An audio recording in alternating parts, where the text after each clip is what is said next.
नमस्कार सभी को। दोस्तों, अक्सर इतिहास में कुछ ऐसी तारीखें आती हैं जो आपका भविष्य लिखती हैं, आपके भविष्य की सुरक्षा की गारंटी लिखती हैं। और दिसंबर 2025 भारतीय डिफेंस सेक्टर के लिए उन्हीं तारीखों में से एक है। जैसा कि आपको पता है, इस समय भारत के पड़ोसियों के साथ भारत के रिश्ते उतने अच्छे नहीं हैं, चाहे वो बांग्लादेश हो, चाइना हो, पाकिस्तान हो। आज के समय में हम हर ओर से दुश्मनों से घिरे हैं। ऐसे में बंगाल की खाड़ी के लहरों के बीच से एक ऐसी गूंज सुनाई देती है जो बीजिंग से लेकर इस्लामाबाद से लेकर बांग्लादेश तक हर जगह पे खलबली मचा रही है।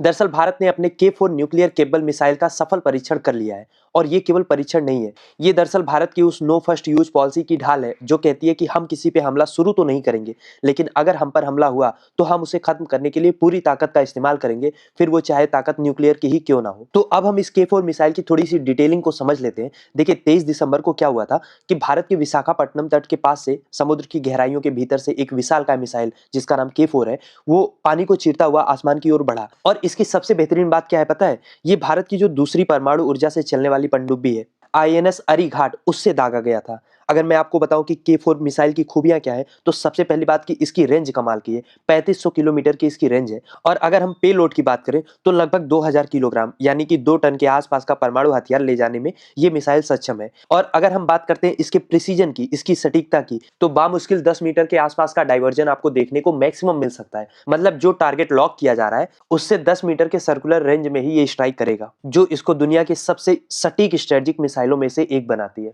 और ये मिसाइल कोल्ड लॉन्च तकनीक का उपयोग करती है, जहां पानी के अंदर गैस प्रेशर से इसे बाहर फेंका जाता है और जैसे ये पानी की सतह पर आती है उसके बाद इसका इंजन स्टार्ट होता है। और इससे सबसे बड़ा फायदा ये होता है कि पनडुब्बी की जो लोकेशन है वो दुश्मन डिटेक्ट नहीं कर पाता। दोस्तों, इस परीक्षण के पीछे एक रोमांचक कहानी भी है। दरअसल हुआ ये कि दिसंबर के पहले सप्ताह से ही भारतीय रक्षा मंत्रालय ने नोटम यानी कि नोटिस टू एयरमैन जारी किया था। और जैसे ही भारत की ओर से हवाई मार्ग और समुद्री क्षेत्र को बंद करने की सूचना मिली, वैसे ही चीन का जो स्पाई शिप है, जैसे कि जियांग यांग होंग 01 या फिर युआन वांग की सीरीज, वो हिंद महासागर की ओर बढ़ने लगी। दरअसल चीन ये चाहता था कि वो इस मिसाइल का जो इलेक्ट्रॉनिक सिग्नल है, इसका फ्लाइट पाथ है, उसका डेटा चोरी कर ले। भारत ने यहाँ पे बहुत ही चालाकी से अपनी परिपक्वता का परिचय दिया। कई बार हमने परीक्षण की तारीखें बदली, नोटम जारी किया, फिर नोटम को कैंसिल भी किया, क्योंकि हम नहीं चाहते थे कि चाइनीज को जरा सा भी भनक लगे कि हम कब ये परीक्षण करने वाले हैं। और फाइनली जब भारतीय सेना को लगा कि चीनी जहाज रेंज से दूर है या भारतीय सेना की कड़ी निगरानी में है, तब जाके भारत ने K4 मिसाइल का सफल परीक्षण कर अपनी गोपनीयता और शक्ति दोनों का प्रदर्शन सिद्ध किया। और अगर आप ये जानना चाह रहे हैं कि ठीक है, एक मिसाइल ही तो टेस्ट किया है,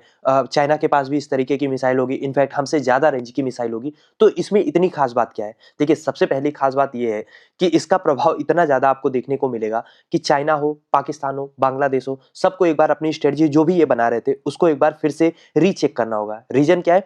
3500 किलोमीटर की रेंज का बहुत बड़ा मतलब है। अगर आप इसे मैप में देखेंगे तो ये 3500 किलोमीटर की रेंज भारत को एक ऐसी स्ट्रेटेजिक डेप्थ देता है जिसकी हमें लंबे समय से तलाश थी। अब इसमें होगा क्या कि भारत अगर अपनी न्यूक्लियर सबमरीन को बंगाल की खाड़ी या हिंद महासागर के किसी भी सुरक्षित इलाके में रखता है, तो वहां से भी चाइना के ऑलमोस्ट सारे बड़े औद्योगिक शहर, मिलिट्री बेस इसकी जद में आ जाते हैं। चीन के पास भले ही आज के समय में 8000 किलोमीटर वाली JL2 मिसाइलें हों, लेकिन भारत का जो K4 मिसाइल है उसे ये सोचने पे मजबूर करेगा कि चाइना के सिटीज भी भारत के रडार के अंडर में है। और इस मिसाइल के साथ तो भारत की सबमरीन को भी ट्रैक करना असंभव है। वहीं पाकिस्तान के लिए भी ये मिसाइल एक तरीके का सरप्राइज एलिमेंट है, क्योंकि पाकिस्तान का सारा जो एयर डिफेंस सिस्टम है, चाहे वो हमारे नॉर्थ में हो या हमारे वेस्ट में हो, वो पूरी तरीके से एयरफोर्स से अटैक को एक्सपेक्ट करते हैं। लेकिन अगर समुद्र के नीचे से कोई मिसाइल आ रहा होगा तो उसके लिए फिलहाल इनके पास कोई जवाब नहीं है। तो ये तो बात हो गई हमारे पुराने दुश्मनों की जो एक लंबे समय से आ रहे हैं। इस लिस्ट में एक नया नाम शामिल हुआ है बांग्लादेश का, क्योंकि हालिया हफ्तों में बांग्लादेश ने न केवल भारत के साथ अपने रिश्ते खराब किए,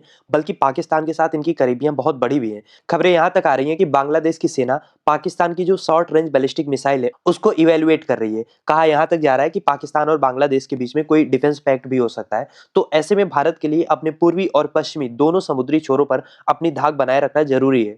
और उसी सिलसिले में ये मिसाइल भारत को इस क्षेत्र में नेट सिक्योरिटी प्रोवाइडर के रूप में मजबूती से इस्टेब्लिश करता है। और आपको ये भी पता होना चाहिए कि दुनिया में ऐसे बहुत ही कम देश हैं जो समुद्र के नीचे से परमाणु हमला करने की क्षमता रखते हैं। और भारत अब आधिकारिक रूप से उन चुनिंदा देशों के क्लब में अपनी जगह पक्की कर चुका है, जिसमें अभी तक केवल अमेरिका, रसिया, चाइना, फ्रांस और ब्रिटेन शामिल था। हालांकि इनके कंपैरिजन में, इन देशों के कंपैरिजन में हमारी रेंज अभी काफी कम है, बट स्टिल ये बहुत बड़ा अचीवमेंट है और रेंज तो धीरे धीरे बढ़ती रहेगी। अगर हम सबसे ज्यादा रेंज की बात करें तो यूएसए की जो ट्रिडेंट मिसाइल है उसकी रेंज लगभग 12000 किलोमीटर तक मानी जाती है। वहीं चाइना के पास, जैसा कि मैंने अभी आपको बताया था, JL-3 सीरीज की मिसाइल है जिसकी रेंज 10,000 प्लस किलोमीटर तक की बताई जाती है। तो जैसा कि मैंने आपसे कहा कि भले ही हमारी रेंज कम हो, लेकिन फिलहाल के लिए भारत को दुनिया जीतने नहीं निकलना है कि हमारी रेंज में पूरी दुनिया आनी चाहिए। हमें दरअसल एक क्रेडिबल मिनिमम डिटरेंस चाहिए था, ताकि दुश्मन हम पे अटैक करने से पहले 10 बार सोचे कि वो भी हमारे रेंज में है। और K4 उसी पैमाने पे 100% सटीक बैठता है।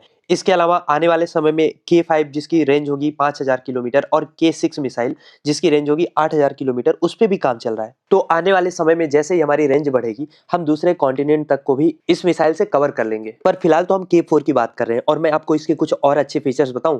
सबसे पहली बात यह है कि K4 केवल सीधे उड़ने वाली मिसाइल नहीं है कि आपने टारगेट सेट किया और मिसाइल सीधे निकल गई। इसमें मनूवरिंग फीचर्स भी है। इसका मतलब ये है कि ये अपने उड़ान के अंतिम चरण में भी अपनी दिशा बदल सकती है, जिससे चाइना का जो S-400 या पाकिस्तान का जो एयर डिफेंस सिस्टम है, उसके लिए इसको इंटरसेप्ट करना काफी मुश्किल हो जाता है। इसके अलावा इसमें सबसे खास बात यह है कि ये जो भारत का GPS सिस्टम है नाविक, उसका इस्तेमाल करता है, जिससे युद्ध के समय में हम किसी विदेशी सैटेलाइट पर निर्भर नहीं रहेंगे। और 2026 की बात करें तो वो तो भारतीय नौसेना के लिए और भी ज्यादा प्रॉमिसिंग होने वाला है। INS अरिधम जो भारत की तीसरी परमाणु पनडुब्बी होगी, उसके भी कमीशन होने की उम्मीद है 2026 में। इसके अलावा चौथी पनडुब्बी S4 का भी ट्रायल शुरू हो सकता है। और जैसे जैसे हमारी ये पनडुब्बियों की फ्लीट बढ़ेगी, जो सी डिटरेंस है हमारा, उसकी क्षमता और मजबूत होगी। और इसके मायने ये है कि हर समय भारत की कम से कम एक परमाणु पनडुब्बी गहरे समुद्र में छिपी रहेगी, जो किसी भी आकस्मिक हमले का जवाब देने के लिए तैयार होगी। और सही मायने में यही वो इंश्योरेंस पॉलिसी है जो किसी भी बड़े देश को भारत की ओर आंख उठाने से रोकेगा। तो दोस्तों, बॉटम लाइन ये है कि जैसा कि मैंने आपको स्टार्टिंग में बताया, अगर हम न्यूक्लियर वेपन की बात करें, चाहे वो किसी भी फॉर्म में हो, हम आज भी नो फर्स्ट यूज पॉलिसी को मानते हैं। लेकिन इस तरीके की मिसाइल का परीक्षण दरअसल इस बात को बताता है कि भारत अपनी संप्रभुता से भी कभी समझौता नहीं करेगा। पर अगर आप इसको दूसरे पर्सपेक्टिव से देखते हैं तो यहाँ पे एक बड़ा सवाल ये भी खड़ा होता है, केवल भारत के नजरिए से नहीं बल्कि पूरी दुनिया के नजरिए से, वैश्विक शांति के नजरिए से। तो सवाल यहाँ पे ये उठता है कि क्या हथियारों की ये जो होड़ है वो दक्षिण एशिया समेत पूरी दुनिया को सुरक्षित बना रही है, या हम एक ऐसे कोल्ड वार की ओर बढ़ रहे हैं जहाँ पे डिप्लोमेटिक बातचीत कम होगी, मिसाइलों से संवाद ज्यादा होगा। या इसके उलट आपको लगता है कि नहीं, भारत जो कर रहा है वो बहुत सही कर रहा है, क्योंकि जिस तरीके के हमारे पड़ोसी हैं और अब जैसा रवैया बांग्लादेश का भी हो रहा है, ये बहुत जरूरी है कि भारत अपनी नौसेना की परमाणु क्षमता को और तेजी से बढ़ाए। तो जो भी आपकी राय है लिखिए उसको कमेंट बॉक्स में। और अगर अभी तक आपने चैनल को सब्सक्राइब नहीं किया तो प्लीज चैनल को सब्सक्राइब भी करिए।